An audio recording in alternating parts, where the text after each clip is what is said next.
U većini slučajeva ljudi misle da si odgovoran, da si manje vrijedan, a ne znaju tvoju patnju, tvoju bol, nevolju koju si imao. Od muža nikada nisam imala podršku. Ja mislim da on misli da sam ja kriva za sve što sam doživjela. Osuđivali su me. Osuđuju me i danas dan. Osuđujem sama sebe. Nije im bilo jednostavno. Kćerka je zamalo dobila slom živaca. Ja sam to njoj ispričala tek kad je napunila 18 godina. A ne možeš hodati.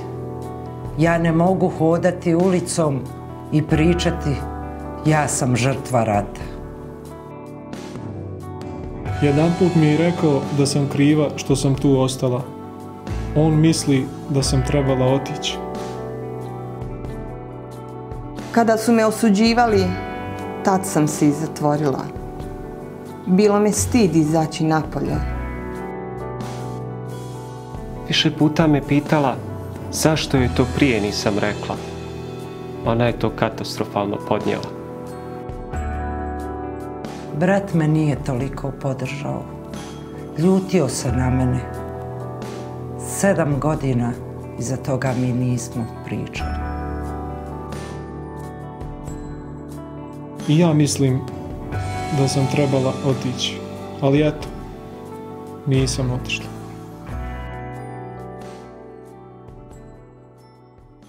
Nisam ni u jednom momentu osjetila da su mi dali podršku. Da su me žalili. Da kažu, žao mi je.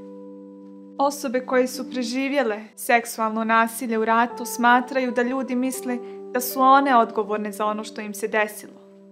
Mnogo nas je koji tako ne mislimo. Ja sam tu.